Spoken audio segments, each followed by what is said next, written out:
그들은 일본판 중세기사이다. 그들은 700년 이상이나 권력의 고삐를 쥐고 흔들던 엘리트 계급이다. 그들은 검과 활의 달인이며 그들만의 엄격한 윤리에 입각해서 사납게 싸웠다. 그들은 외국 침입자들과는 물론이고 땅과 지위와 명예를 놓고 자기들끼리도 전쟁을 치루었다. 그들의 무예와 자기 단련은 오늘날까지도 이어지고 있다. 그들은 사무라이다.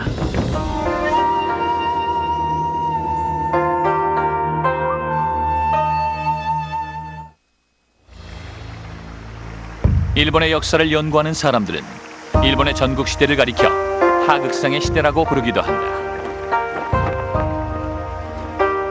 이 혼돈의 시대에 등장한 강자들 중에는 귀족의 가문 자제가 아닌 자들이 상당수 있었다. 군사적인 재능만 있으면 혹시 불명예스러운 데가 있어도 사회적 사다리의 꼭대기까지 올라갈 수 있었던 것이다.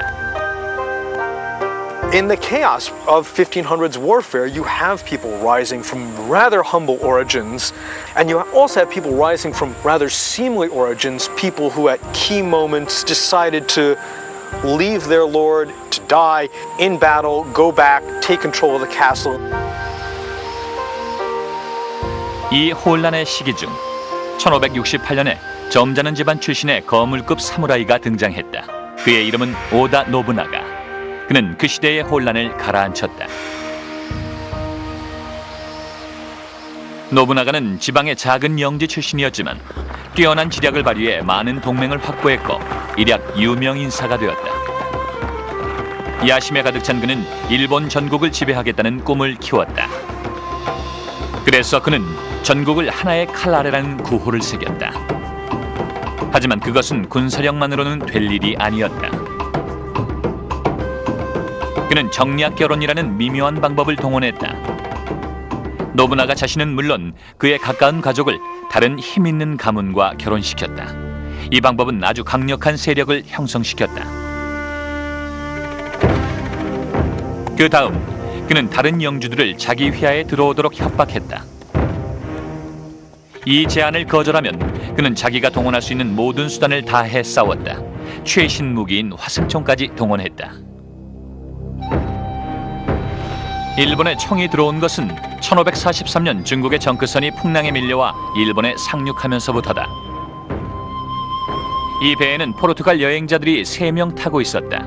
이 서양인들은 화승식 머스킷 총을 지니고 있었다. 포르투갈인이 다이묘 앞에서 오리를 쏘아 마치자 다이묘는 총 3자루를 모두 산 다음 대장장이들을 불러 모조품을 만들게 했다. 이때부터 총이 전국에 퍼졌다. 많은 사무라이들이 총을 거부했지만 그건 그들의 잘못이었다. The introduction of the matchlock musket transforms warfare in Japan. And the warriors who adopt it quickly decimate the warlords who don't adopt it or don't adopt it as well. 오다 노부나가는 이 신무기를 환영했고 그것을 실전에 어떻게 사용할지를 연구했다. 그의 권력이 최고조에 달했을 때 그에게는 소총 사수가 3000명이나 있었다.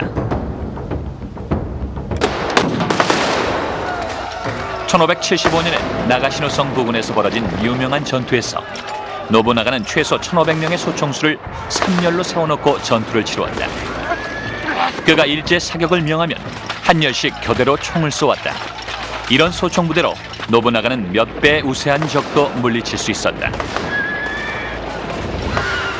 If you use them correctly, you can destroy mounted cavalry. Mounted cavalry at this point being mostly archers. These are the battles that decide the balance of power in the late 1500s in Japan.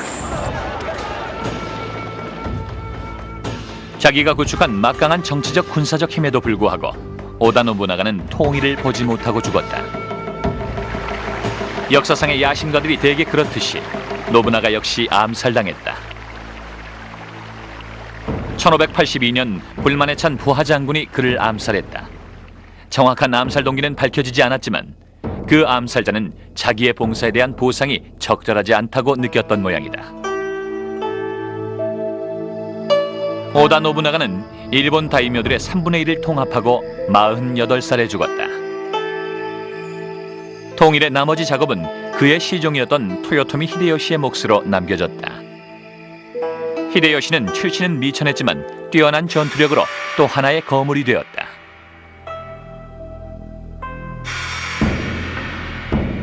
Here is someone who demonstrates the social mobility that comes with constant warfare. He rose from status of sandal carrier.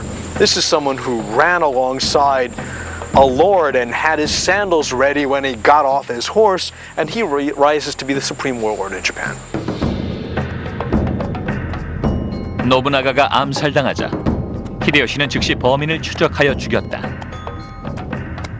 이것은 주인에 대한 충성이었으며 시기적절한 정치적 행동이기도 했다. 노부나가에게는 어린 아들이 있었다. 제대로 하자면 그의 후계자가 돼야 하지만 히데요시는 그가 치른 복수의 영광을 이용하여 자기가 권력을 잡아버렸다. But he can't be seen as a usurper because, good heavens, he didn't assassinate Oda Nobunaga. In fact, he tracked down his assassin and punished him. 새로운 다이묘로서 히데요시는 노부나가가 남긴 모든 것을 차지했다. 그는 미묘한 정치 기술과 무자비한 군사력으로 군소 영주들을 계속해서 자기 밑으로 끌어넣었다.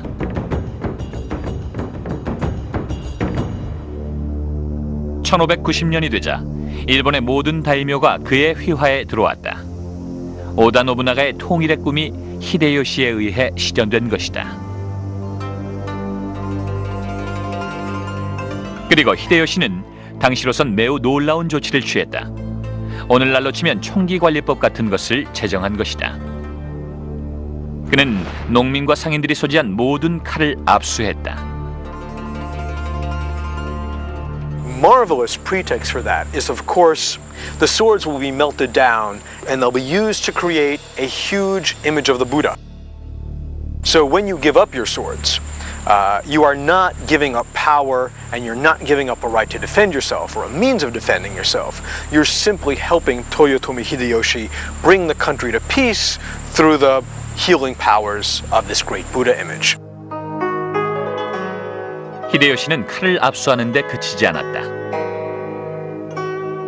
He slams the door on social mobility. He issues edicts saying that if you are not a samurai now, you never will be. And it's probably because, knowing how commoners could rise to power, he was acutely aware of what a threat that could be to his own legitimacy. 그는 국민을 사무라이와 농민 그리고 평민으로 철저히 분리했다. 여기서 산농공상의 4가지 사회 계급 제도가 정착되었다. 사무라이, 농민, 공인, 상인 이 순서대로 사무라이를 맨 위층으로 하는 사회계층의 사다리가 만들어지게 된 것이다. People had to choose whether they would be a commoner or a samurai. A samurai meant they had the privilege of having 2 swords and they could serve a lord, but they would lose all ties to their lands. And one who wanted to be a commoner supposedly couldn't have any weapons but could hold land. That's where we really see the division happening. And from that point on, you see all samurais must have 2 swords as a symbol of their status. 칼 2자루는 계급의 상징이요 일종의 배지였다. 마치 오늘날의 경찰관의 견장과도 같은 것이다. 그러나 숨은 목적도 있었다. 장검은 매우 거추장스러웠다. 따라서 집안에 들어서면 장검을 벗어놓는 게 관례였다. 하지만 단검을 차고 있으므로 무장을 완전 해제한 건 아니었다. 평민 계급이 칼 2자루를 찬 사람에게 존경을 표하지 않으면 그것은 바로 죽음이었다. Samurai have, in theory, the right of kiristegomen, which basically means if a commoner does something extremely inappropriate, you can take their head off and then just apologize and explain why this was so offensive.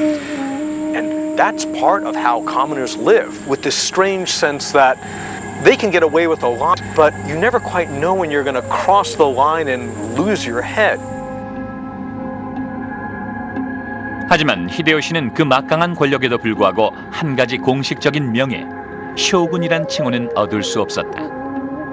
옛부터 이 직위는 천황만이 줄 수 있었고 또 그것을 받는 자는 옛 미나모토 가문의 후손임을 증명해야 했다. 미나모토 가문이 초대 쇼군이었기 때문이다. 미천원 가문의 출신이었던 히데요시는 쇼군이 될 수 없었다. 그래서 이를 위로하기 위해 아무런 실권은 없지만 그래도 평민들에게 신성한 권위의 상징이었던 천황이 쇼군 대신 섭정이라는 칭호를 히데요시에게 주었다.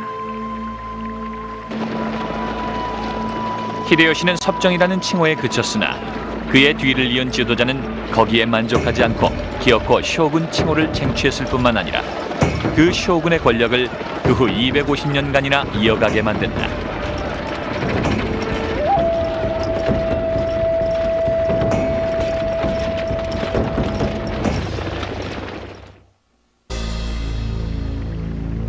(1598년 9월) 100년이 넘도록 계속되던 일본의 내란 상태에 종지부를 찍은 인물 토요토미 히데요시가 62살로 세상을 떠났다. 그는 자기의 지위를 5살 난 아들에게 물려주고 싶었다. 신하들이 그렇게 보필해 줄 것으로 믿고 죽었다. 그러나 실제는 그렇지 못했다. 그의 오른팔이던 도쿠가와 이에야스가 그 자리를 차지했다. 그는 자신의 추종자 7만 4천 명을 데리고 히데요시 충성파 8만 대군과 대치했다. 양측은 1600년 10월 21일 세키가하라라는 전략적 요충지에서 충돌했다. 전투가 시작될 무렵 히데요시 충성파는 자리를 지켰고 도쿠가와 이에야스군은 이른 아침 안개를 틈타 몰래 접근했다.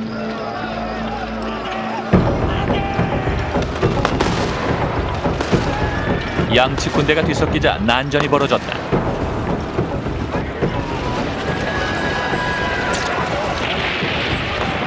처음에는 기습을 감행한 도쿠가와군의 우세였다. 그러나 안개가 걷히고 전투가 치열해지자 전세는 역전되었다. 자신이 패할 조짐이 보이자 도쿠가와는 정치적 계략을 써서 눈 깜짝할 새에 전세를 뒤집었다.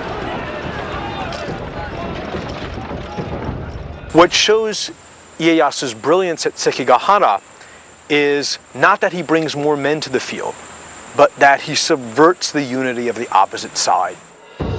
이에야스는 전투 도중 한 중요한 적장에게 사자를 보내 자기 편으로 전향시키는 데 성공했다. 그러자 충성파는 급격히 무너졌다. 이는 사무라이 전투 사상 하나의 드라마다.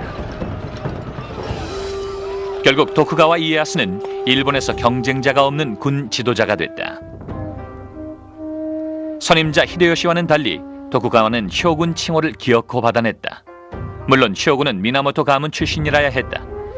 그러나 도쿠가와는 이 기술적 문제를 교묘하게 피해가는 장치를 만들었다.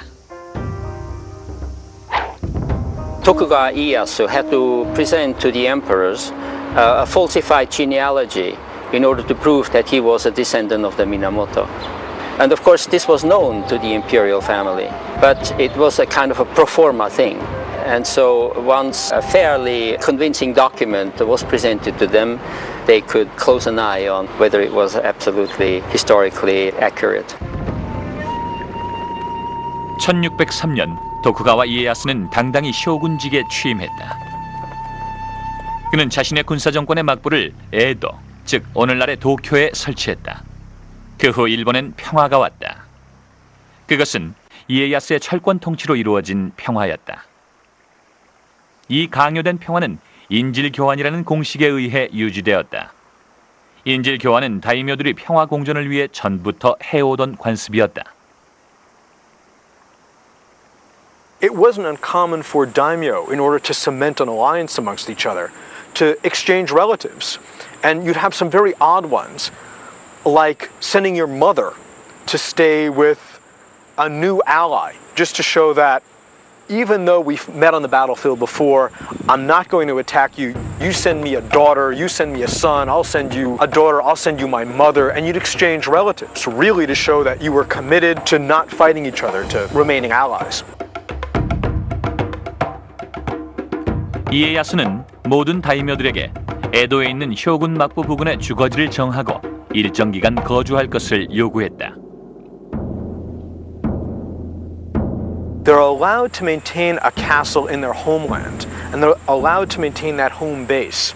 But every other year, they need to travel to Edo and live in a villa, which can be rather lavish, but can't be particularly well fortified. In fact, it's supposed to be a non-military residence in the shadow of Edo Castle, Tokugawa Ieyasu's castle, and they live there roughly half the time, because they travel there, they live there for a period of maybe 10 months, then they travel back. 그러나 다이묘는 고향집으로 돌아가 지내더라도 그 가족은 에도에 남아야 했다. 그런데다가 새 쇼군은 다이묘의 외유를 감시했다. 그러니 지방 다이묘들이 연합을 하여 반란을 꾀한다는 것은 생각할 수조차 없게 되었다. 그뿐만이 아니었다. 해외로부터 불순한 세력이 들어올 것을 염려한 새 쇼군은 철저한 쇄국 정책을 썼다. 일본인은 해외여행 금지였고 외국인은 극소수만이 일본을 방문하거나 일본의 무역 거점을 마련할 수 있었다. He divided his enemies so brilliantly that by the time he dies, the Tokugawa regime is this solid dynasty that lasts over 250 years.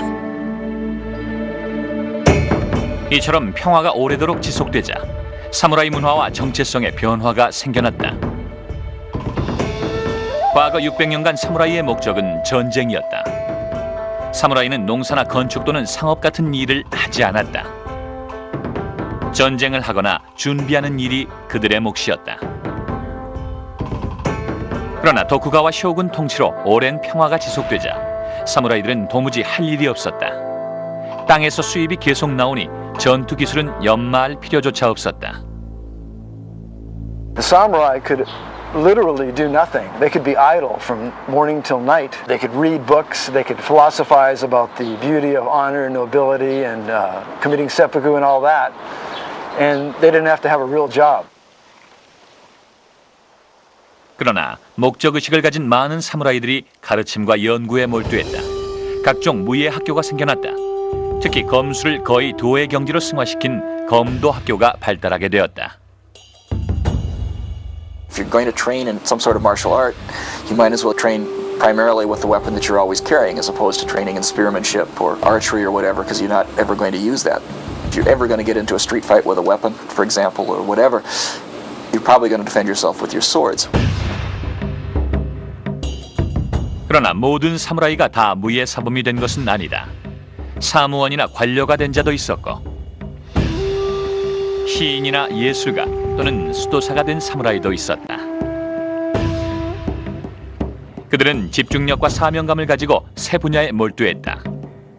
그렇게 함으로써 사회 지도층으로서 평민의 위에 설 수 있는 확신을 얻기에 이른다. Warrior behavior became stylized, where the importance of martial arts, the importance of spiritual beliefs, all those things that we associate with the samurai, I really see as being a creation of the 17th century.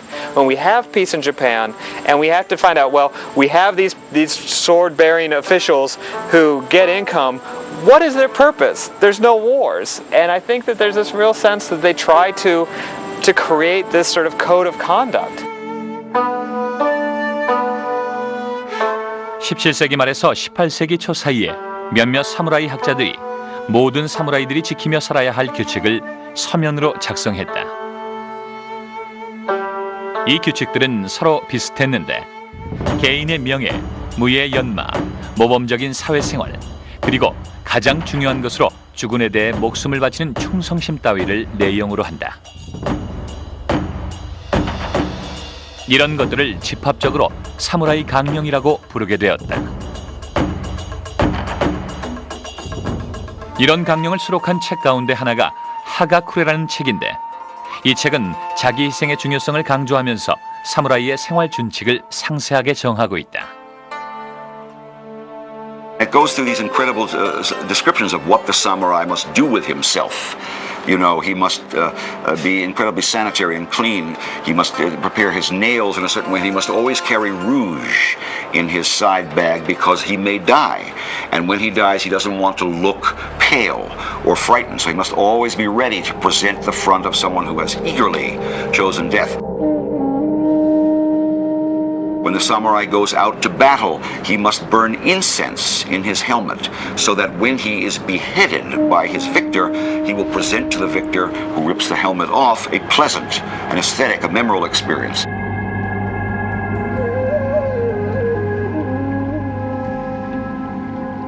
하가쿠레의 이런 탐미적인 내용은 평화시에나 볼 수 있는 사치스러운 것들이었다. 전쟁이 빈번하던 시기의 사무라이 행동 강령은 훨씬 달랐다.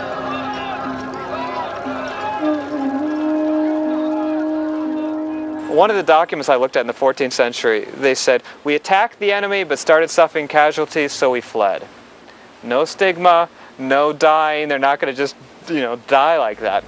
Later on, there's this notion that you should die for your Lord. The attitudes toward that are very different. 평화로운 시절의 사치이건 아니건 도쿠가와 마쿠 시절의 사무라이들은 이 행동 강령을 아주 진지하게 준수했다. 1703년 사무라이 역사 전체를 통해 사무라이의 충성심과 자기 희생을 가장 극적으로 보여주는 사건이 일어났다.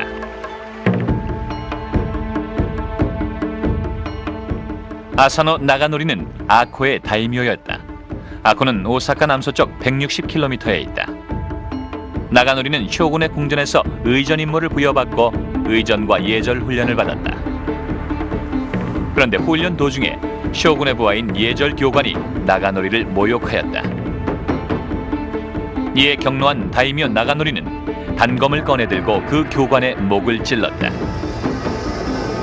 He didn't manage to kill him, he managed to wound him, but drawing a weapon and attacking another samurai within the shogun's castle is a capital offense, and so he was immediately arrested and sentenced to commit seppuku.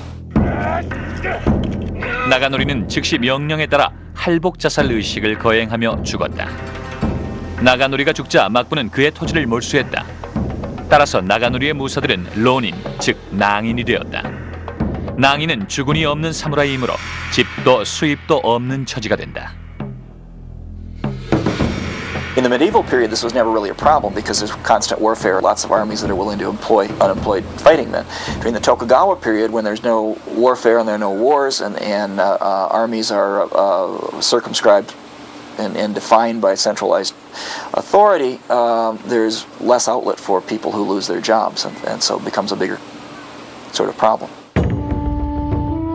나가노리의 사무라이였던 오이시 구라노스케가 전직 동료들 규합해서 복수를 제안하자 46명이 이에 동의했다.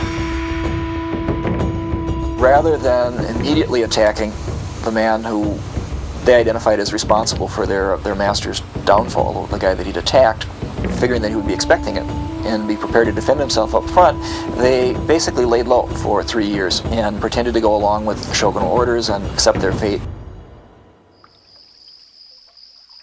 구라노스케를 비롯한 47명의 낭인들은 뿔뿔이 헤어져 기술자나 노동자 노릇을 하며 지냈다. 오이시는 주정뱅이 불황자로 떠돌며 타락한 생활을 했다. 철저한 위장 생활이었다.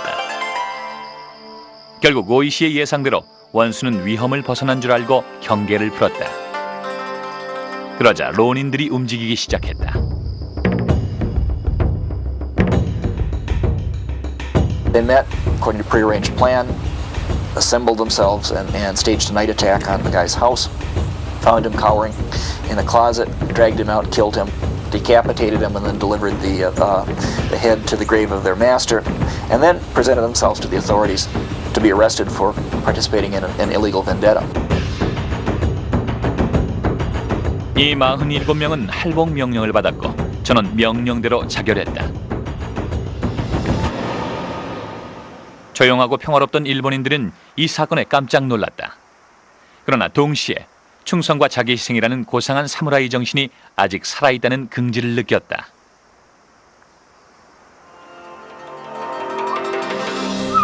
오늘날 아코에 가면 다이묘 아사노 나가노리의 고택이 있고 그 곁에 47명의 충성스러운 부하들을 기리는 사당이 있다.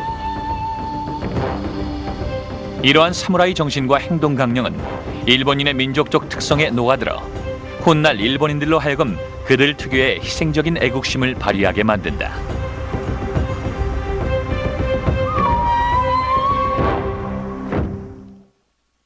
역시 인사돌! 보니까 다르지? 진짜 좋아졌어. 거봐. 아, 참고 용하네. 기가 막히다니까요. 대한민국 인범량 인사돌. 인사돌 구원할 만하죠. 써보면 다 알아요. 역시 인사돌. 그 참 신통하네. 쓰길 잘했죠? 어때? 살맛나지? 이 정도는 거뜬합니다. 대한민국 인범량 인사돌. 인사돌 구원할 만하죠. 써보면 다 알아요.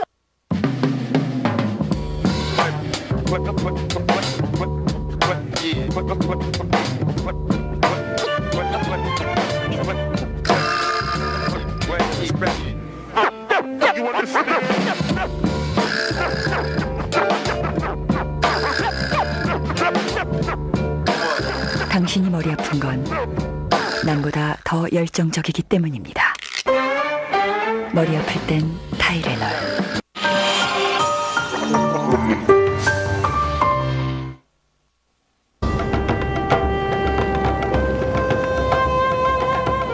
(1853년 7월 8일) 머슈 시 페리 제독이 이끄는 네 척의 미국 전함이 에돔안에 들어왔다.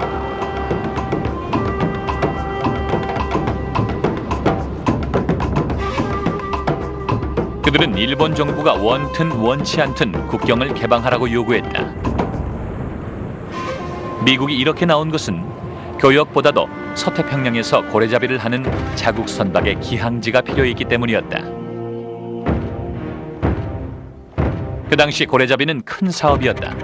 모든 가정의 등불 연료가 고래기름이었기 때문이다.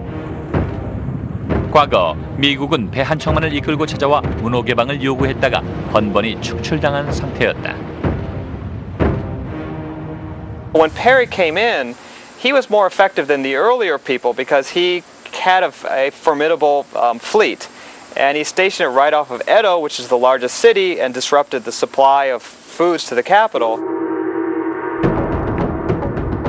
일본은 뛰어난 연안 해군을 보유하고 있었지만 페리의 중무장 전함들을 상대로 싸울 능력은 없었다. 거기다 미국은 무기와 화력이 엄청나게 앞서 있었다. 미군의 신식 대포와 라이플 소총은 사무라이의 갑옷은 물론 다이묘의 성벽조차도 뚫을 수 있었다. 그에 비해서 일본이 가진 총이란 310년 전 포르투갈인이 가져온 화승총이 전부였다. 250년 동안의 평화 때문에 무기의 발전이 없었던 것이다. 페리가 전혀 물러갈 기색을 보이지 않자 도쿠가와 막부는 마지못해 그를 받아들였다. What they did, though, they opened up a consulate in an incredibly remote port. It was still very isolated, so it still took a number of years for things to change. So the Tokugawa really tried to limit his actions. 여러 차례의 독촉 끝에 미국은 보다 접근이 가능한 항구를 열게 만들었다. The first treaty was not a treaty for commercial purposes. It was just a treaty of goodwill, so to speak. The second treaty, which came a few years later, was for trade, where the barbarians could come into Japan, set up trading posts, and actually have free reign of certain areas in Japan. And the samurai didn't like that. 일본 지도자들은 쇄국을 포기한 게 아니었다. 단지 시간을 벌고 있을 뿐이었다. 그들은 서구의 군사기술과 현대 무기를 열심히 연구했다. 빨리 힘을 키워서 외국인을 내쫓자는 속셈이었다. 1860년대 중반, 많은 다이묘와 사무라이들이 그나마도 참지 못하고 쇼군에게 항의하기 시작했다. Basically, they were afraid that Japan was going to be another China. Remember, Great Britain had subjugated parts of China, Hong Kong, and India. And France and Russia and Great Britain were kind of like waiting on the sidelines like wolves with their fangs dripping. So some of the samurai perceived it. 젊고 급진적인 사무라이들은 이렇게 생각했다. 쇼군이 일본을 보호하지 않는다면 어쩔 수 없다. 막부를 타도하고 천황의 지위를 회복시켜서 그에게 통치권을 주자. 1866년 그런 사태가 일어났다. 그리고 놀랍게도 무혈혁명이었다. 그해 연로한 쇼군 도쿠가와 이에모치가 죽고 도쿠가와 요시노부가 뒤를 이었다. 그러나 요시노부의 통치는 시작도 못하고 끝이 났다. 사무라이 계급 대다수가 그를 지지하지 않은 것이다. 1867년 11월 나라가 내란 상태에 빠질 것을 염려한 쇼군 도쿠가와 요시노부는 젊은 천황 메이지에게 전권을 넘겼다. 700년 계속되던 무인 정치가 덧없이 막을 내린 것이다. 그러나 사무라이와 다이묘들의 기대와는 정반대의 결과가 나타났다. 천황의 중신들이 개혁을 단행했는데 그 골자는 지방 다이묘와 사무라이의 권력을 빼앗아 중앙에 집중시키는 그런 개혁이었다. Tokyo increasingly is saying we will show central authority by first replacing daimyo with governors and then replacing those governors with men from other parts of Japan to show that it's Tokyo's authority that holds sway even in the countryside. 드디어 치욕적인 법이 선포되었다. 사무라이의 상징인 칼을 차지 말라는 법이 시행된 것이다. 1877년 보수적인 남서부 사스마의 사무라이들이 벌기했다. 사이고 타카모리를 지도자로 하여 보수주의 사무라이 9,000명이 반란을 일으킨 것이다. 공교롭게도 사이고는 10년 전 쇼군을 몰아낼 때 공이 컸던 인물이었다. 반란군은 라이플총과 구식 무기로 무장했지만 그 정도로는 질적으로나 양적으로나 정부군의 상대가 되지 못했다. 반란군은 정부군의 교두보를 포위했으나 오히려 공격에 실패하고 사스마로 후퇴하여 사이고의 집이 있는 가고시마의 거점에 재집결했다. 9월 24일 아침 사이고와 그의 끈질긴 부하 300명은 오로지 칼만으로 무장하고 정부군을 맞아 싸웠다. They want the symbolism of the swords. They're also out of gunpowder. And they've spent the evening before writing poems about it. They've spent the evening before celebrating their deaths. And it's all but choreographed. They march out into a hail of gunfire. They're surrounded by cannon. They're surrounded by tens of thousands of Japanese imperial troops. And they fully know they're going to die. 반란을 일으킨 사무라이의 대부분이 그 자리에서 죽었다. 사이고는 총탄에 부상을 입었고 충성스러운 부하 몇 명이 그를 언덕으로 모셔가 사무라이의 전통적인 방법으로 세상을 뜨게 했다. He didn't actually commit seppuku because he was shot through the hip and fell. He was probably unable to sit. He may have gone into shock immediately. He was certainly unable to sit up and pull a sword and slit his abdomen. But his men took his head anyway, and they hit it.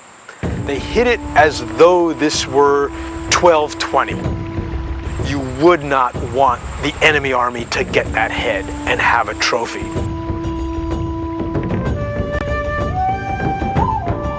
사스마 반란 진압을 끝으로 메이지 정부의 현대적 개혁에 대한 더 이상의 폭력적 저항은 없어졌다. After 1877, no one thinks that force of arms are going to preserve the samurai way of life anymore, and everyone recognizes that you basically have to take this new Meiji state on its own terms. 사무라이 전사의 시대는 갔어도 그래도 사무라이 시대의 유산은 일본인들의 가슴속에 여전히 남아있었다. 사스마 반란이 있은 지 겨우 20년이 지난 1898년 일본 시민 몇 명이 도쿄의 공원에 사이고 타카모리의 동상을 세웠다. 정부 관리들의 신경을 곤두세운 이 사건은 진정한 마지막 사무라이를 추모하는 일본인들의 감정을 반영하는 사건이었다.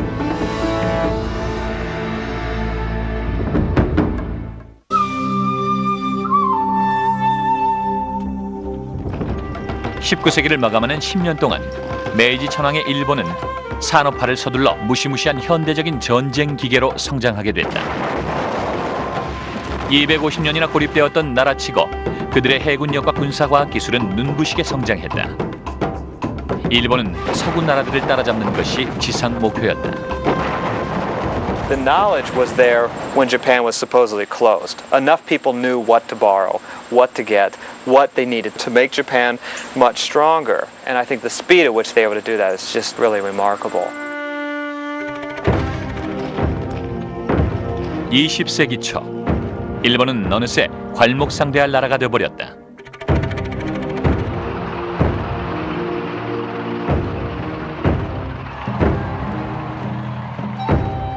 사회적 계급으로서의 사무라이는 이미 존재하지 않았지만 사무라이의 신조와 관습, 가치관은 의무교육 시스템 속에 용해되어 어린 학생들에게 주입되었다.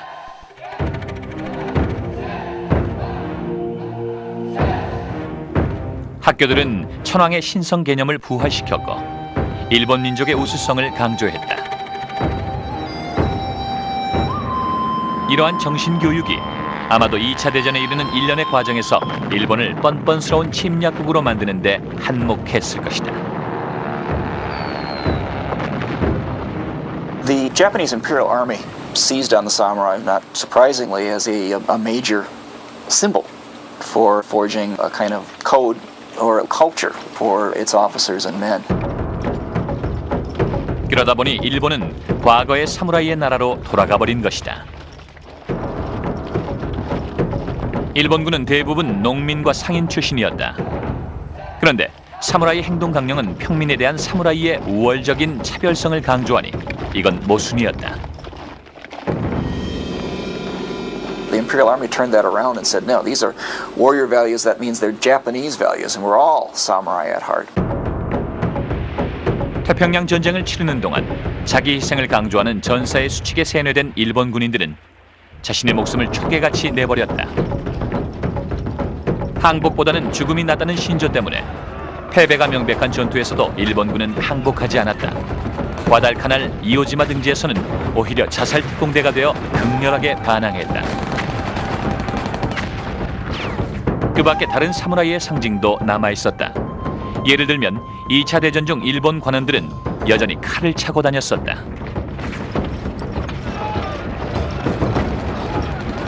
You even have pilots carrying samurai swords with them in the cockpits of their planes. 가장 극적인 예는 카미카제이다. 이 자살 비행기들은 적의 함선에 일부러 추락하여 자폭했다. 13세기에 몽골 함대를 물리쳐준 신의 바람이라는 뜻인 카미카제가 현대의 조종사들을 과거의 영광에 연결시킨 선동적인 이름이 된 것이다.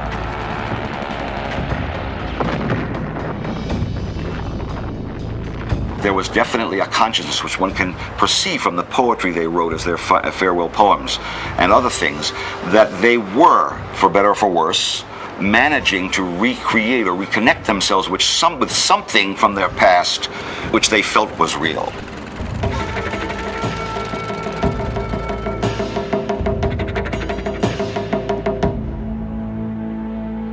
그러나 1945년 2차 대전 패배 이후 사무라이의 긍지나 무사의 도는 자취를 감추었다.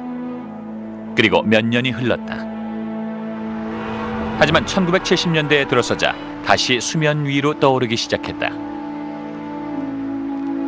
그 극단적인 이해가 유명한 소설가 미시마 유키오다. 극렬 민족주의자인 그는 일본 헌법은 메이드 인 USA에 불과하다며 자위대 본부 앞에서 미니 반란을 연출하였다. 미시마는 과거의 사무라이에 취임취한 인물이었다. 그는 무서도의 고전적 교본인 하가쿠레에 크게 영향을 받았고 1인 반란 시위를 마친 후 결국은 할복자살로 생을 마감했다. 1970년 11월 25일 이 유명한 작가는 그의 추종자 몇 명과 함께 엉터리 구실을 대고 자위대 본부에 들어온 후 자위대 총감을 인질로 잡고 소동을 피웠다. He said, please assemble the 900 fellows on the base here. I need to talk to them. And he stepped out on the balcony and delivered himself a beautifully written manifesto while helicopters and the press swirled around him overhead. 미시마는 자위대원들에게 함께 골기하여 천황 폐하와 일본 군국주의의 영광을 되찾자고 외쳤다. He knew full well, in my opinion, that would never happen. But he wanted, in my view, the death which this allowed him to die.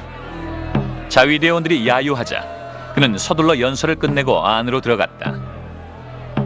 그리고 추종자 2명의 도움을 받아 옛 사무라이식 자살을 감행했다. 그가 어려서부터 동경해오던 죽음이었다.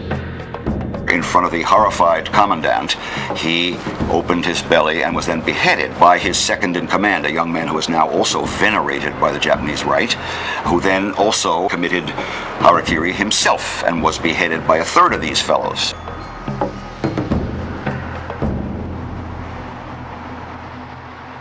이제 막 전쟁에 참화해서 회복되어 번영을 구가하려던 참에 이런 사건이 일어나자 일본인들은 경악해 마지 않았다. 한편 이 사건은 일본인들의 가슴에 묘한 여운을 남겼다. Many people, although it was dangerous to do so, were moved by this in ways that they were careful about expressing following it. Although there was, to be sure, personal, idiosyncratic pathology involved in Mishima's end, there was at the same time an embodiment of the kind of despair that many Japanese were feeling about making so much money and feeling so empty, and about feeling culturally disinherited, disconnection from the traditions that, mythological or not, were at the center of Japan's view of itself into the past.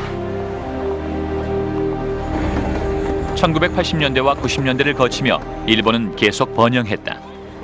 그러나 이 첨단 과학의 시대에도 일부 일본 기업가들은 오늘날 비즈니스 전쟁의 지혜를 그 옛날 사무라이에게서 찾는다. 1643년에 쓰여진 책 오륜서. 이 책은 전설적인 검술가 미야모토 무사시가 쓴 책으로 선 사상에 입각한 전투 기술서이다.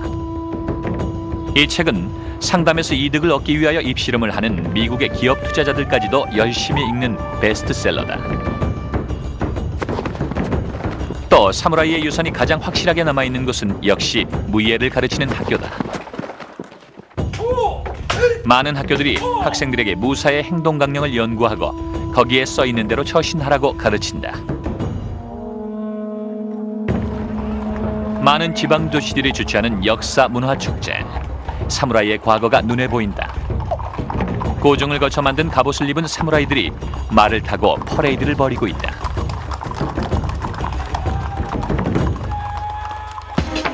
끝으로 사무라이는 대중문화의 주요 소재이기도 하다.